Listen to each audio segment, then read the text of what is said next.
Let me break down the good and the bad of brokers because both are true, and I always say both. So if they want to send me hate mail, they need to listen to what I like about them. So ain't no deals without the brokers. So you got to walk in the door knowing that seller never shows up to the table without the broker. They don't always do it the way you want, but they don't work for you as the buyer. They work for the seller. So what do I not like about brokers?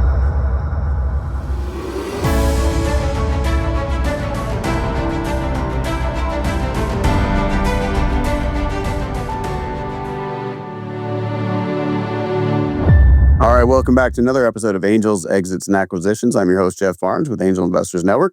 Really excited to have you here today with Elliott Holland, my guest, who's going to be talking about buying businesses, especially the small businesses that pretty much anyone could do if you really have an interest in acquiring a business, acquiring a cash flowing asset as an owner operator, and why you should consider doing that, who the right people are to do that, some of the things you need to be looking out for when you are doing that and going through that whole process, some of the pitfalls that might be in the way, as well as some of the incredible opportunities that are out there for you. So take a listen and let us know what you think. And really looking forward to you subscribing, liking, and sharing this episode of Angels, Exits, and Acquisitions. Welcome to Angels, Exits, and Acquisitions, the place to learn how to fund, scale, exit, and massively profit as an angel investor or entrepreneur. Brought to you by the Angel Investors Network. And now, here's your host, Jeff Barnes. All right, welcome back to another episode of Angels, Exits, and Acquisitions. I'm your host, Jeff Barnes. I'm here today with Elliott Holland. Elliott, how are you? Doing well, man. How are you? I'm doing great. I'm looking forward to this conversation because you are running what you call the Business Buying Masterclass. You've been trained at Harvard on buying businesses and things like that. So I'm really looking forward to learning more about you and your guys' sort of secret sauce, if you will. But before we dive into all of that, why don't you tell folks a little bit about yourself? Sure. I'm a reformed engineer. I went off to business school at Harvard, wanted to be rich. So I tried my hand at private equity. Those guys seem to be rich.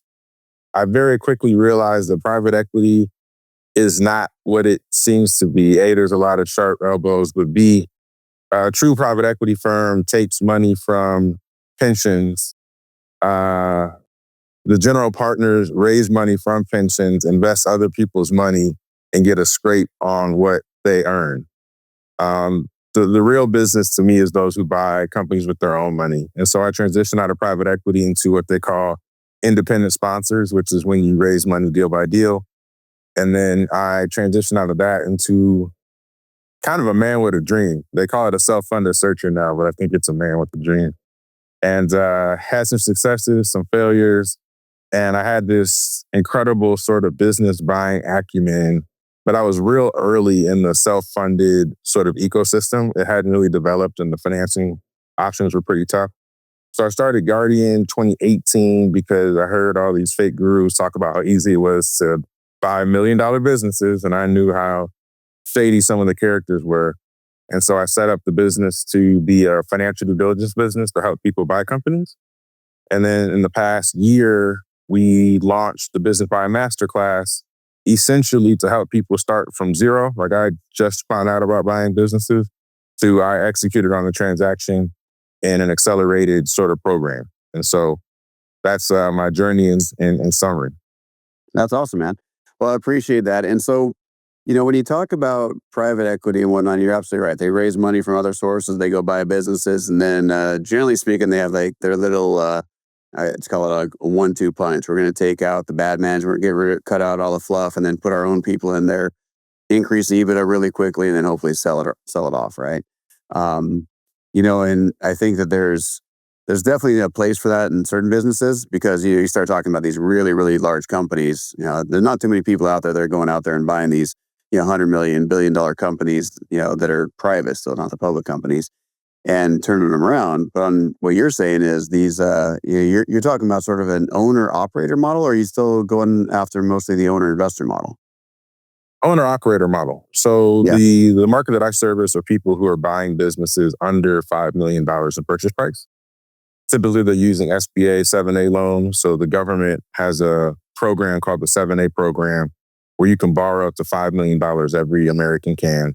And you can get up to 90% leverage on a business, really 95. So like for $50,000 of equity, you could buy $1 million business.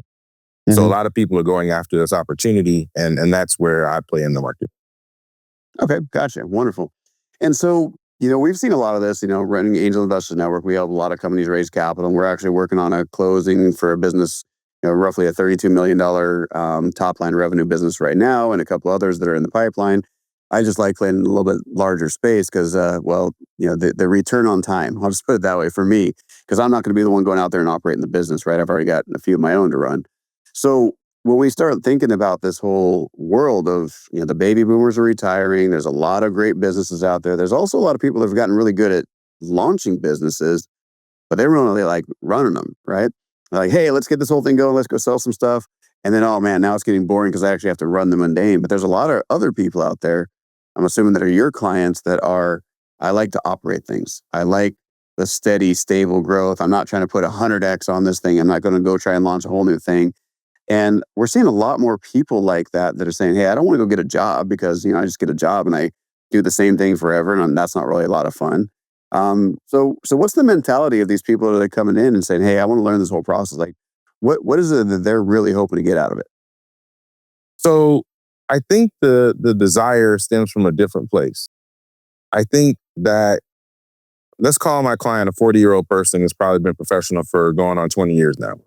So they've made their bones. They've had performance improvement plans. They got promoted. They switched careers or jobs a couple times, and now they're looking at, I probably have another 15 or so years of working, maybe even 20 until I retire. Now, I know that I don't have agency. I don't have autonomy. I'm concerned about my job getting AI'd out or coming back to office 5 days a week. I see this opportunity to buy $1 million business. I've been operating inside of a business in some capacity: sales, marketing, operations, finance. So there's some of this stuff that I do know how to do. Can I go put $50,000 down and buy $1 million business and get myself out of this job thing and put myself in the driver's seat, where if I can just pay off the debt, I'll have $1 million asset sitting inside of my sort of business. And I can set my family up for success. So I think more than the desire to run a business is the desire to have financial freedoms, with pushing a lot of these people to make this decision. Mm-hmm. Yeah, I like that. My core value, number one top core value, is personal freedom and autonomy, right? Being able to do what you want, when you want, where you want, with whom you want, without any restrictions, right? Like that to me is the dream. And I found, oddly enough, a lot of people don't actually want that. They say they That's do, right. Yeah, but they don't really, really want it. that's right. Because too much freedom for some people is kind of scary. Yes. Like, I need to be told what to do. Okay, well, Yes. you're not for me then. Yeah. But I want to go back a little bit further. I got a little out of context here because I was really excited to jump into this. But you were an engineer. So what kind of engineer were you originally? Mechanical. Okay. Yeah, so I was in the Navy. I was a mechanic. I wasn't a mechanical engineer, but I ended up getting my degree in engineering over the time. And it's one of those things, like, you're probably a very logical person. We call it left brain traditionally. I know that's not always accurate, but can figure out the numbers, understands logically how to make things happen. And you probably look at a business, you're like, I don't understand why they're not doing this, this, and this to make this business grow, right? Like, is that what you started seeing when you started looking into businesses? To an extent, I think one of the biggest learnings I had to get to over my career was developing the right side of the brain, developing the psychology, understanding Yeah. people, and then understanding incentives. So the way that math and logic run mechanical engineering, incentives and human psychology, like the natural tendencies of the brain, run human behavior. And actually, once you understand them, a lot of human behavior is somewhat predictable. The other thing about small businesses, and I say small, 5 million really isn't small, but relative to $1 billion it is. So under $5 million businesses, is that they're run by people like you and I, Jeff. Mm-hmm. Yeah, I could do another million in revenue, but that means I got to work 60 hours instead of 40. I'm not doing it. Yeah, I Yep. could do another 30% in growth, but I got to open up another location 2 hours away. I don't want to drive. I could get a better financial stack, but why does it matter? My bank account's always fat. I'm spending my money. Who cares? And so a lot of the things that people look at and say, oh my God, why didn't they just expand to the next city? Oh my gosh, why is their financial system so cruddy? It's like, you're not really thinking about this from that person's perspective. You kind of failed the psychology test.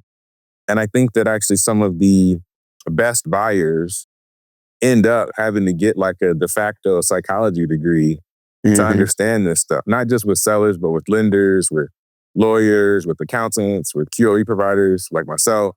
And I think a lot of times what happens is also buyers underestimate the sort of, I'm going to say, power of a person who's run a business for 30 years. Even when they didn't put the great financial stack in, if they paid mortgages, put kids through college, have a couple of toys, second house, they are gigantic in terms of accomplishments. And I think this concept of like the unsophisticated seller is hogwash.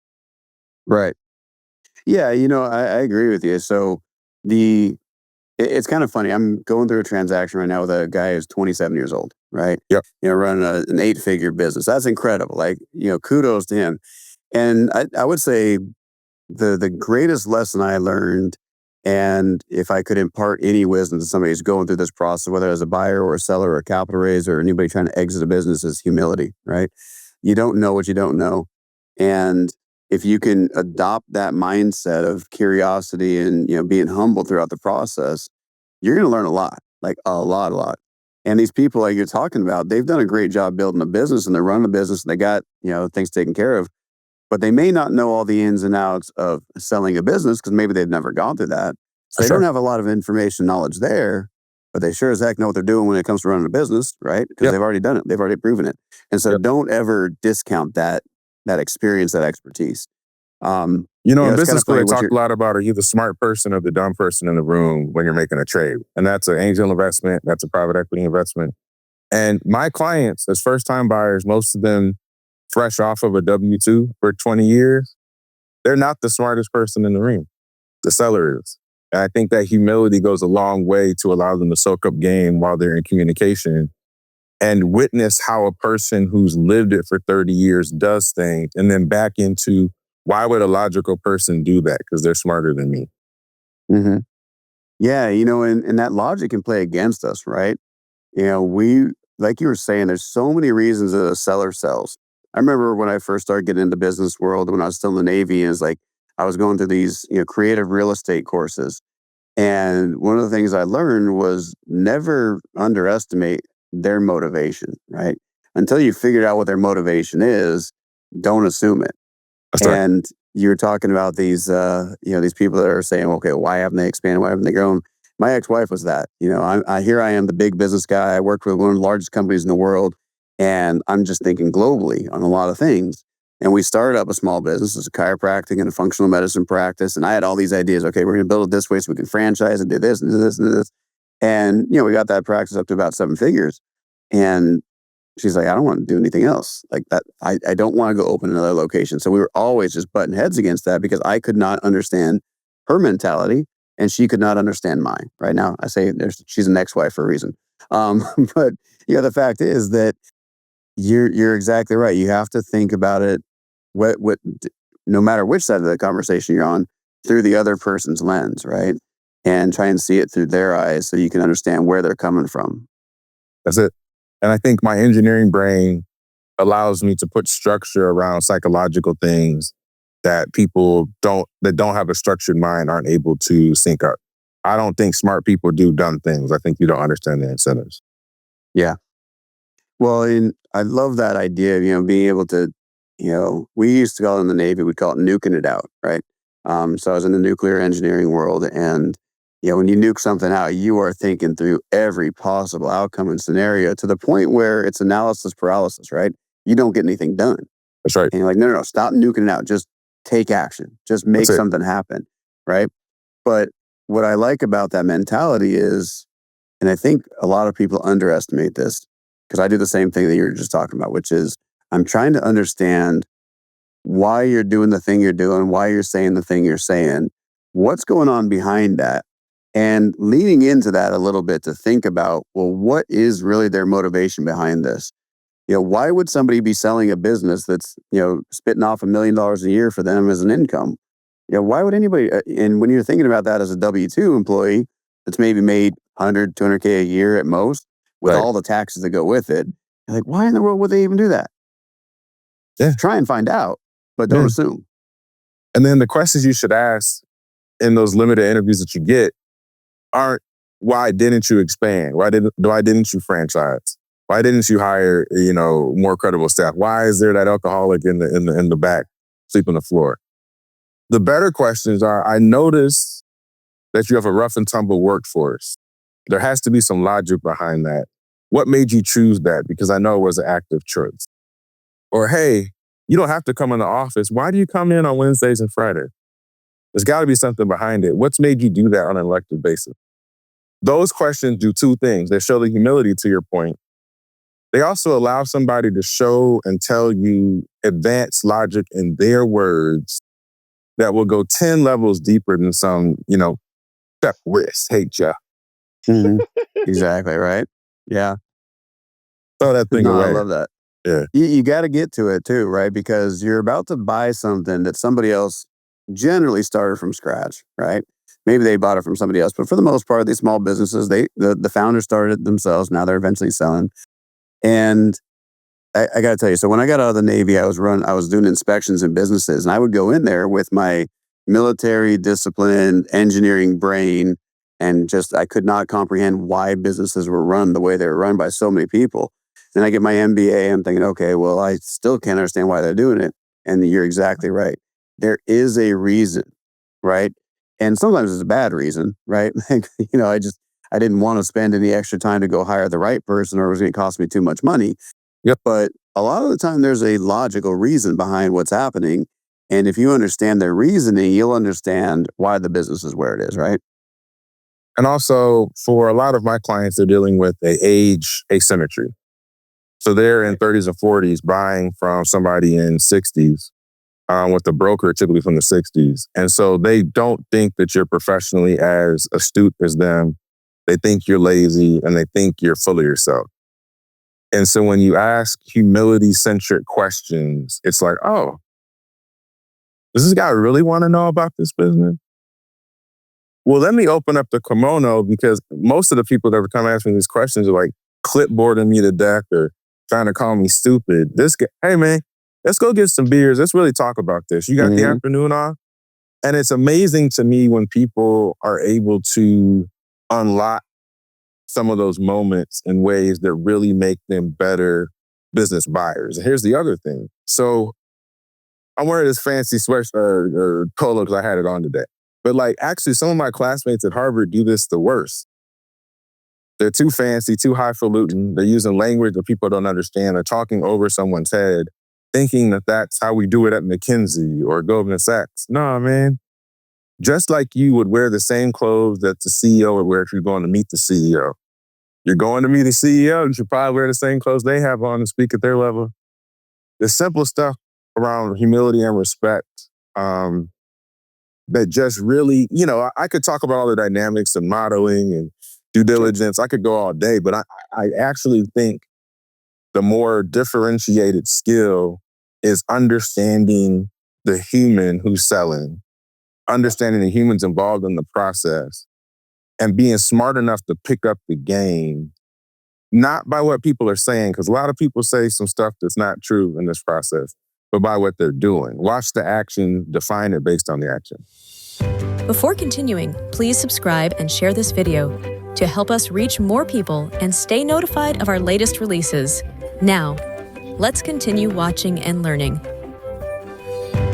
Yeah, 100%. I agree with that. When I first became a supervisor, I had to go meet with this guy in Montana. Cowboy owned acreage out in Montana, and I was his boss now, and he was twice my age. And I showed up wearing my suit and slacks and like that into Montana and flying into Billings Airport. Yep. And if you've never been to Billings Airport, it's a tiny little airport. And even though it's a decent sized city in Montana, it's still not a big city, right? And country boy vibes and everything. And the first thing he said when he saw me is, if you ever wear that stuff again, I'm going to turn around and leave your ass here. It's things like that. Understanding the human side of any transaction, I think, is really important, because more deals will get done when you build rapport than if you just show up and say, I know how to fix everything. No one wants to hear that. Right? No one wants to hear that. They don't want you to come in with that braggadocio. I give you another one. I was looking at a portable toilet rental from a septic tank service company up in North Dakota, up by the Bakken Shale, with all the oil activity was going on. Cool dude, actually was a cowboy. Like when cows got loose in town, they would actually call this dude to go lasso him up. It was crazy. And he had a good sense of humor. And so, me and my business partner fly up there, and we knew what to wear. We got the jeans, the boots, But still, sometimes you don't realize, like, on the edges, you did something that just nobody else out here would do. So you get your car from Hertz. You're not trying to overpay. So you get your Toyota or whatever, drive it to the office. You're nothing too fancy. You pull up, and we get into the office, and the guy's like, "Hey, Elliott, is that a hybrid?" I'm like, "No, man, it's a regular gasoline engine." My business partner, who was older than me, he's like, "Nah, Elliott, he's making fun of your little ass car. Everybody out here drives trucks." And I was like, got me, direct hit. Yep. No, it's true too. And building that rapport, especially, you're gonna have to tell me what your guys' thought process is on this. I have a feeling I know, but I don't want to assume. Yeah, the hardest challenge that I've found when it comes to buying, selling businesses, dealing with investors, dealing with any of these types of transactions is brokers, right? You, you know, so I'm curious what your thought is, because you can't build rapport if there's someone in the middle. Woo! Ric Flair! Woo! Oh, man. So I had a post on LinkedIn that got 50,000 views the other day. And essentially, it was telling people to stop trusting brokers, because I see it a lot with my first-time buyers. They see somebody who's 30 years older than them. They see somebody who works at Transworld or Murphy's, and these are great companies. But they don't understand what these companies are meant to do. So let me break down the good and the bad of brokers, because both are true, and I always say both. So if they want to send me hate mail, they need to listen to what I like about them. So ain't no deals without the brokers. So you got to walk in the door knowing that seller that has that nice, confidential information memorandum, that's ready to sell, that's communicated, that's educated on it, that understands you're going to need 90 days to close, that understands they got to say nice things to you, even though you got the clipboard asking them all these questions. That person never shows up to the table without the broker. And anybody who's done a proprietary deal search where they're emailing and calling 2,000 people and only getting 4 responses knows how difficult that is. So the broker does that. The broker manages issues in the process. They don't always do it the way you want, but they don't work for you as the buyer. They work for the seller.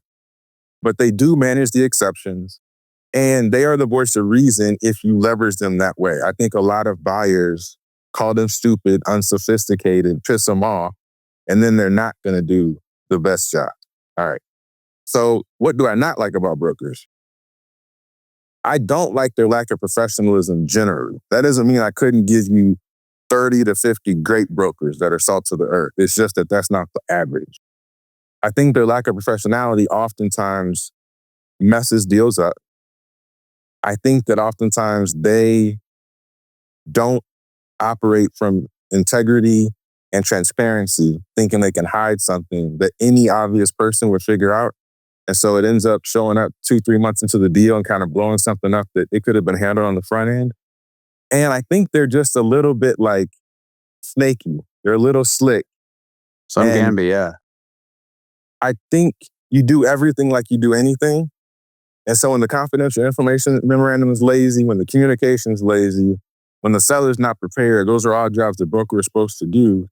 When it's 45 days in and you need the broker to do something, you're not even thinking about leveraging them as a player on your team, because you're like, this dude sucks. You're probably right. But if there was more professionalism in the industry, you could use brokers differently. Now, let me tell you about a situation where I used a broker this week. Actually, it was a former Air Force guy, fighter pilot. Okay, well, I'll give it to him then. That's all right. Yeah, I'll make sure he hears that. New to buying businesses, so a little bit type A, a little bit antsy. Not a bad thing. Way better than being sort of aloof. So he wants direct access to everything the seller has. QuickBooks, PayPal, all that kind of stuff. And typically, you can't walk in the door day one after letter of intent and say, hey, I want all your logins, everything. I want to spend all weekend on all your stuff and your private stuff. Give it all to me or I'm going to walk. But that's what he wanted. And he called me and he's like, hey, we got to get this and that and that. And so I'm like, hey, man, you haven't earned enough trust with the sellers to ask for all that. They just had to pay an extra $1,000 to get us an extra login to QuickBooks. They already took that L. They didn't beat you up over it. Now you're going to ask them for 3 or 4 other things. Don't go direct Go tell the broker to earn his commission. Well, Ellie, we could just already have their phone. I was like, stop. I'm not saying that you can't call the sellers and couldn't ask them. I'm telling you, they hired this broker guy that they trust to facilitate the transaction. He's working for the transaction to close. He wants you to bring that Brinks truck in 2 months. He's going to get 5 to 10% of it. Tell him to go earn his 5 to 10%. The dude didn't want to do it. We actually kind of butted heads yesterday. But he trusted me. He did it. We got all the data we needed this morning. Yeah. It would have taken 2 weeks and a bunch of screaming and aloofness and buyer, get the heck out of here. And so as frustrating as the brokers may be, they also add value. It's a mixed bag, Jeff. And that's the honest to goodness truth, man. I agree with you. Here's my take on them. There are some that are so protective of their client that they're going to put up every stone wall in front of you that you have to ram through just to even have a conversation with the seller, right? I can't deal with those people. It's like, no, you know who we are. We've given you what we want to do, but we're not giving you a letter of intent until we talk to them because we need to understand culture too. Yeah. Right. And if they won't even play ball with you, I'm like, okay, well, I'm just not going to play ball. Right. We can't some people are saying, okay, well, we need to have bank statements and proof of funds and everything like that before you even have a conversation. It's like, oh, no, you're asking for too much from us before we even have anything in place. So that's right. We kind of deal with those people. But then once you get a really great broker, and this is what I agree with you on this, I think brokers, the good ones, are also coaches, right? So just like we said in the very beginning, most people who are selling their business have never gone through it before in their entire life. That's right. They're really good at running it. They've never sold it. Yeah. And what I found, and what I'd love for brokers to take away from this is be a coach to the person you're selling it. Like you were just talking about, that guy obviously was able to get in and help out, but let them know what to expect before it comes up, right? We've had 3 deals now, and the last, 3-6 months that we got almost to the closing table when the seller finally realized how much in taxes they were going to have to pay. That's right. And it scared them to the point of not wanting to do the deal. That's right. And so we have now adopted this approach of we're going to show you what it's going to look like from our assumptions. Yep. Because your brokers aren't telling you for some reason. And it's like, guys, you need to know, like one guy's like, well, I was talking about getting $4 million at closing. And now you're telling me I'm only going to get $800,000 after taxes and debts. And you agreed to that, So it's stuff like that I think, brokers have a really great opportunity to earn their commissions by being a coach as well and helping get the deal done. I want to coach the buyers in that situation. Now, it doesn't always work, but let me tell you what I do with most of my clients, and I think it works more often than it doesn't. One of the things that I've learned along with psychology, and as an engineer, me saying psychology is really weird. And people don't understand that straight numbers guy talking about psychology. All right. The other one is you can only do business at the speed of trust. If I don't trust you, Jeff, everything's got to be same time, no trust, legal documents, all the rest, right? And if we don't have trust, if you can say no, you will, right? If you don't trust me, you're not going to have me in your house for dinner with your kids. If you don't trust me, you're not going to have me run your money and your prized goods. So what ends up happening in the deal process, there's this really weird walk the buyer has to do between I am the Brinks truck bringing this $1 million sack of money in 3 months, and I haven't earned one iota of trust with the seller. So the broker is trying to protect sometimes the seller from the wonkiness of these buyers. And that's to be honest. A lot of buyers have the clipboard, I know everything mentality. So there is some, I think, justifiable protection. What I think is the best thing for buyers to do, and this is why I have a class about this, is recognize it's trust-based. So why don't you do 2 or 3 things on time, deliver them the way that they're supposed to, communicate that you deliver them. Then you call the broker and say, hey, man, when are you going to actually let me talk to the seller like a human being or a business partner? Because aren't I bringing that big sack of money in 2 or 3 months? Call them out. Like, hey, I think you get 10% of that Brinks truck that I show up with in 3 months. If you keep in the middle of this, I'll never earn the trust that I need to with the seller. And if they don't believe I can deliver the Brinks truck, there will be an issue down the line. If I haven't done it yet, what can I do to earn your trust sufficient to get more untethered access to the seller? I think you deliver enough so you can sort of look at some goodwill And then look, if you're going to be somebody bringing $1 million to the table, be a professional, be straight. Mm-hmm. Yeah. I got to tell you, that's one of those, my pet peeves is when people are just not professional through this process. Like, you're not necessarily going to be best friends with somebody, right? Especially if you're doing something virtually. I know a lot of people that are buying brick and mortar businesses because there's just so many of them for sale. Yep. But and at that point, you got to be physically in the room. But a lot of times you're talking virtually. There's so much lost in translation when you're not physically in a room with somebody. Yeah. And that can show up as being very unprofessional. And yeah, I'm assuming based on everything you're saying, it's the same thing, right? Mutual respect. We're all in this together. We all want the same goal. Once everybody agrees on a price point, everybody wants the same goal. We want this transaction to happen. And so that respect and professionalism really helps out. I remind my clients all the time when stuff seems like it's on the ropes. Remind everybody that you're bringing the Brinks truck. They want the Brinks truck. And if you get past this, you want to sell closer to the Brinks truck. I'm a little flippant with this because I think there's a human element and you got to get some people's attention. I tell people, go to Google Images, get an image of a Brinks truck, copy it, put it in your email. Aren't we all trying to get this delivered in 2 months? I love it. It just hits I people love like, that. this is a human. This is what we're really doing. I got a little style, I got a little swagger, but I think I'm bringing that Brinks truck. Do we really want to go sideways over this relative to the Brinks truck? Because that's the real question. You might not like me yet, know me. You may think I'm a pompous son of a gun that's lucky to get an SBA loan, but I'm still bringing you $1 million. Can we get past it? Yep. I love that. I love that. All right, Elliott. So we're running out of time here, but I want to, before you end, I'm going to ask you one question. And I really love hearing people's response to this one question, which is, now that you have the success in your career so far, you are where you are, you've done a number of deals, you've gone through the training, the education, you're helping all these other people. What's one piece of advice, looking back on your earlier self, that you would love to be able to go back in time and give to yourself right before you started your entire career? Persistence, but I'd be specific and say it's going to be hard or it's going to be hard. You're really going to take the proactive hard and play the game that you actually want to win and conquer it, get beat up by it, succumb to it, get back up resulting from it, and kind of run through to something that's actually worth having.